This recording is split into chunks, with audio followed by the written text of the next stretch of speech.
Ini ada laporan angka inflasi Amerika Serikat baru banget keluar, baru jam 19.47 ini, berarti nggak sampai 15 menit yang lalu. Itu angka inflasi Amerika atau Consumer Price Index di Amerika sana itu dilaporkan akhirnya di bulan Juli ya. Di bulan Juli itu mengalami penurunan, turun jadi sebesar 8,5%. Kalau misalkan kita bandingkan dengan bulan Juni, itu kan untuk angka inflasi atau CPI Amerika Serikat itu ada di angka 9,1%. Nah, jadi bisa dikatakan ternyata akhirnya kebijakan ya yang dilakukan sama Bank Sentral Amerika Serikat atau biasa disebut dengan The Fed ini akhirnya sudah mulai terlihat, di mana dari kemarin kan seperti yang kita tahu Bank Sentral Amerika Serikat itu cukup agresif ya dalam meningkatkan suku bunga.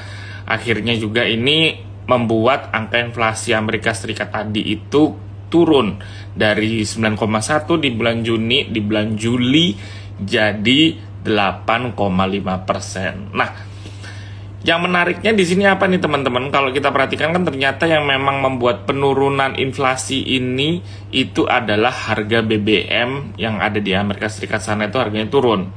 Nah, kalau kita perhatikan ternyata berita di, kalau nggak salah hampir 2 minggu yang lalu ya, itu mengatakan bahwa inventory cadangan minyak di Amerika Serikat sana itu ternyata cukup tinggi. Ini juga menjadi salah satu alasan kenapa harga minyak dunia itu stabil di bawah angka 100, terlepas dari kebijakan OPEC Plus yang mengatakan bahwa mereka akan meningkatkan suku bunga.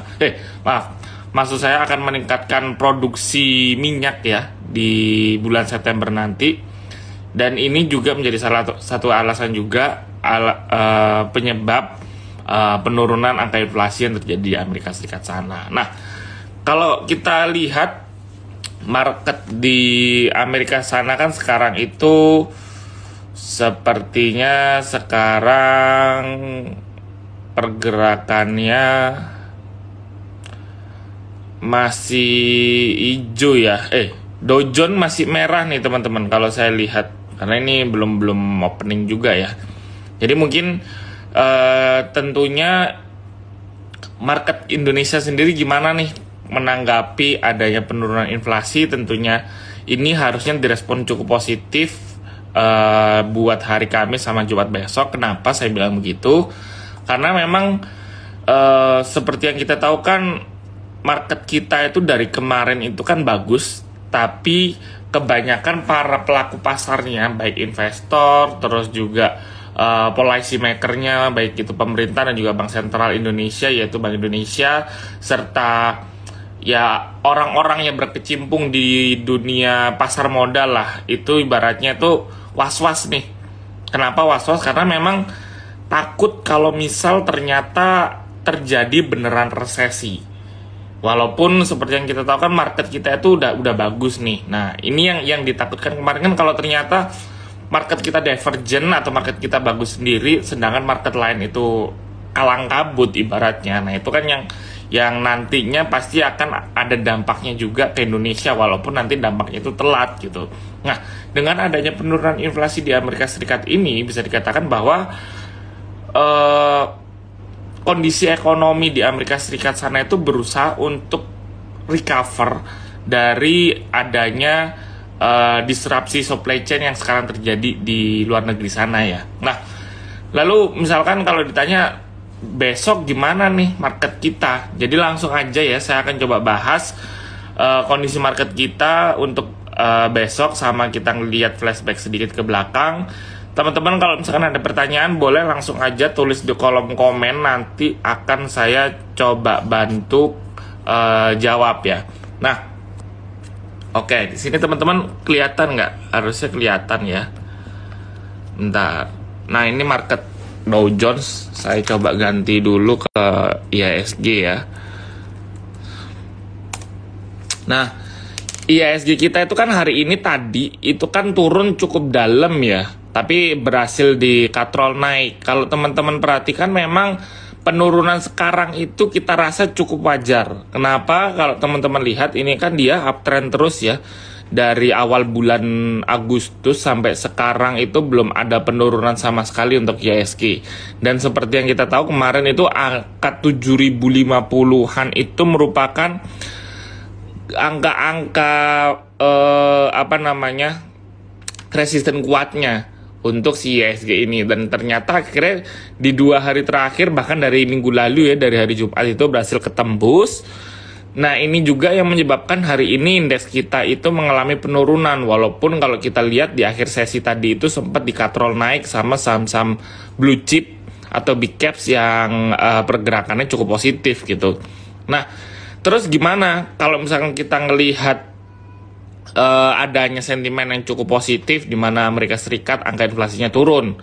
Itu kan berarti potensinya The Fed nanti ke depan tidak akan lebih agresif untuk meningkatkan suku bunga. Karena kemarin kan statement terakhir, kalau ternyata misal suku bunga maksud saya inflasi di Amerika Serikat sana itu masih tetap tinggi, pasti suku bunga dari The Fed itu akan jauh lebih agresif dalam ditingkatkannya, bisa sampai 75 basis point atau bahkan 100 basis point. Nah, kalau misalkan ternyata angkanya turun, angka inflasinya turun, itu kan pasti The Fed tidak akan buru-buru untuk meningkatkan suku bunga. Kalaupun dinaikin mungkin cuma 25 basis point sampai 50 basis point aja gitu. Nah, ini kan tentunya jadi sentimen positif. Kalau ditanya apakah besok bisa tetap bergerak naik, kalau ditanya ya mungkin besok potensi untuk bergerak rebound masih bergerak di uptrend channel ya. Karena kalau saya melihat dari pergerakan IHSG-nya sendiri, dia itu masih belum ada tanda-tanda udah premium gitu. Kalau misalnya saya lihat dari Bollinger Band, dia masih ada di dalam garis Bollingernya yang di atas nih. Jadi tandanya dia itu masih belum overbought. Saya coba pakai indikator yang lain ya, coba pakai stokastik. Nah, tapi kalau misalkan kita lihat dari stokastik, memang dia itu kecenderungan sudah overbought.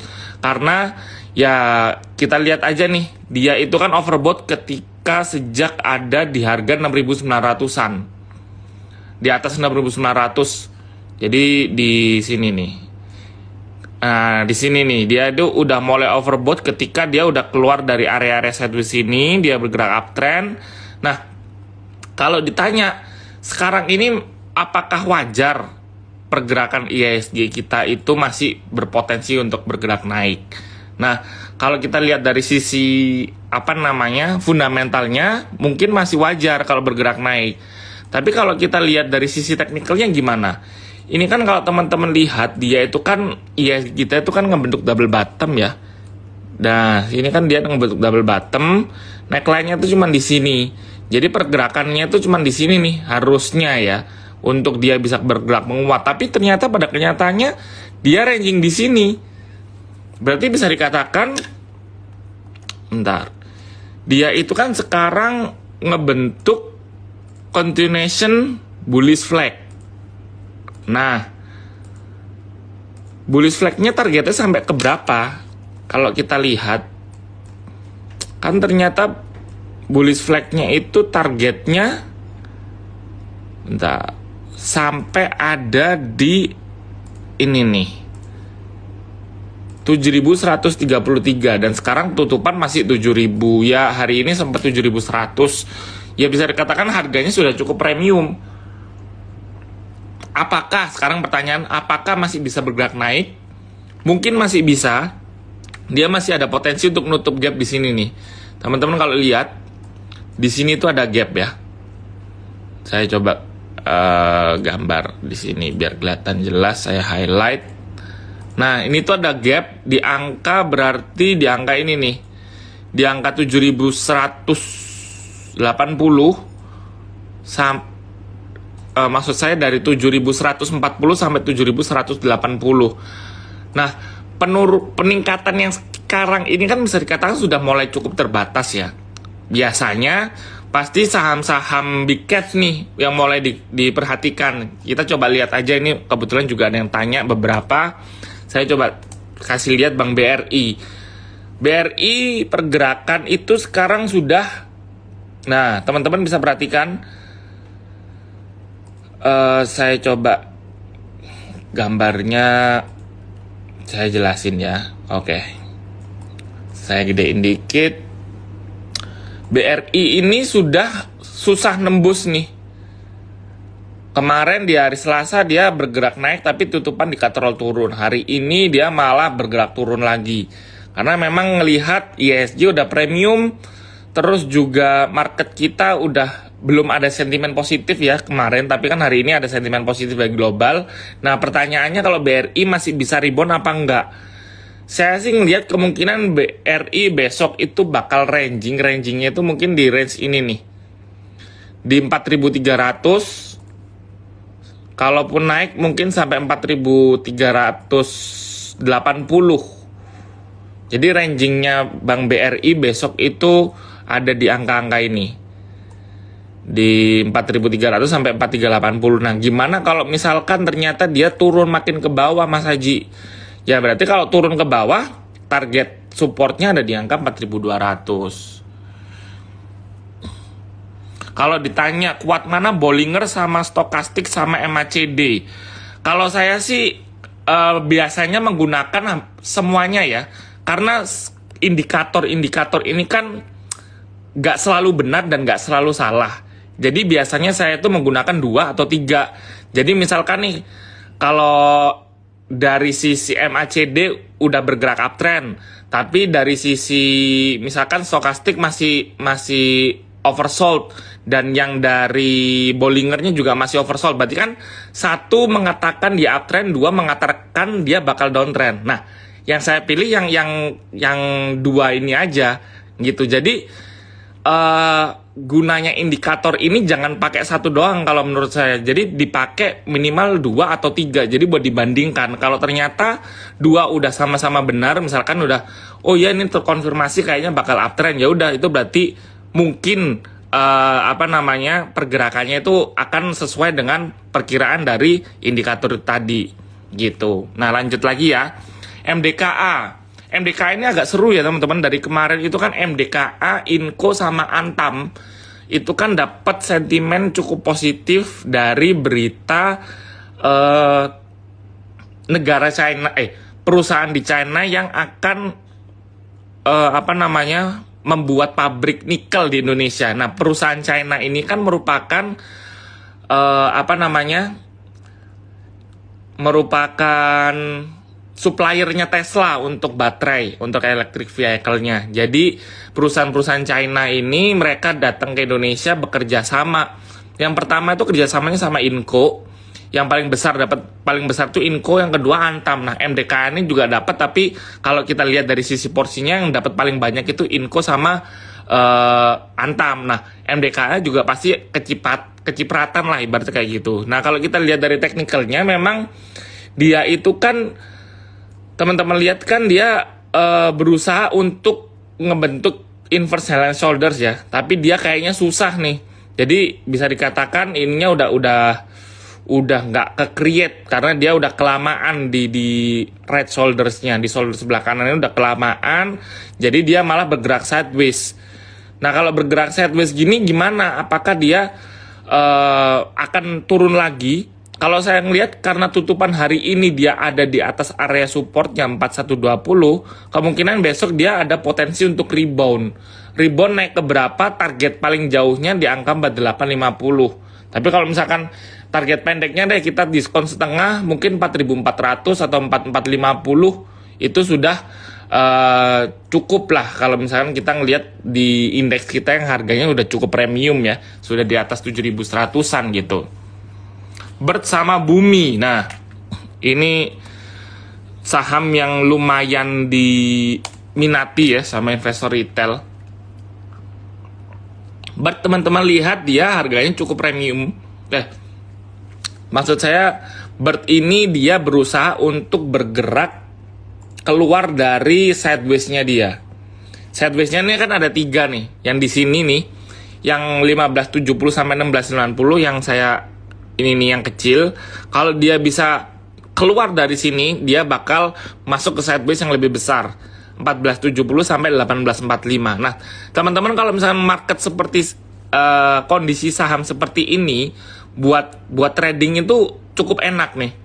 Karena kita tahu batas stop loss kita di mana, batas taking profit kita di mana.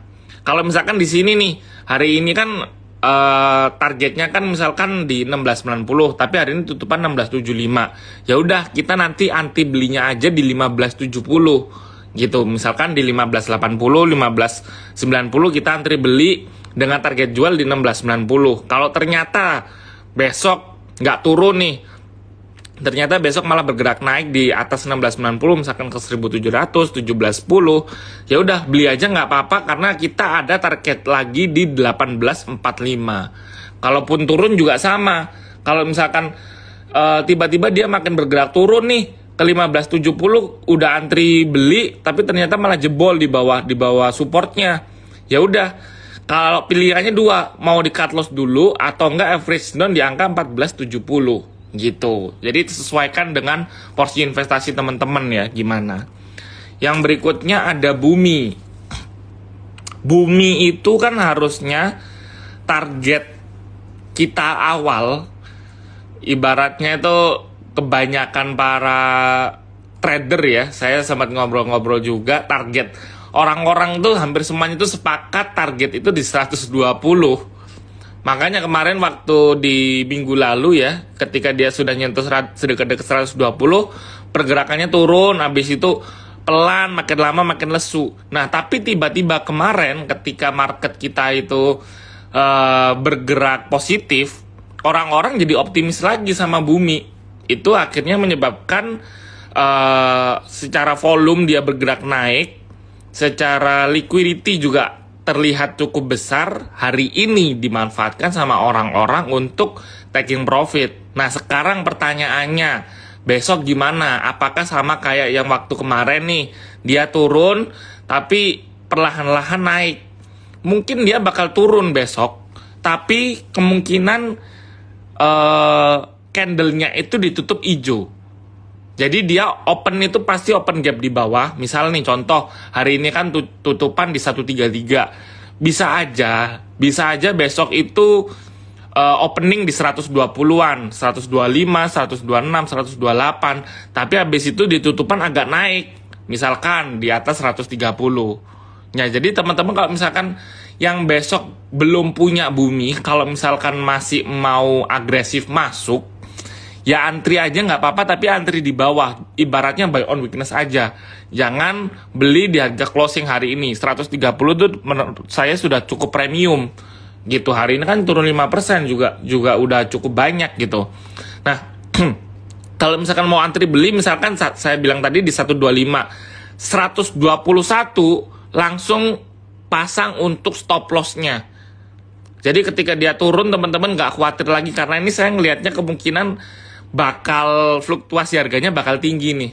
Jadi kalau misalkan baru mau masuk bumi, masuk aja nggak apa-apa, tapi buy on weakness di bawah 130, itu yang pertama. Yang kedua, langsung perhatiin level stop loss-nya di berapa. Jadi jangan sampai kelewat nih, karena takutnya kalau dia kelewat bisa turunnya balik ke angka di bawah 100 gitu.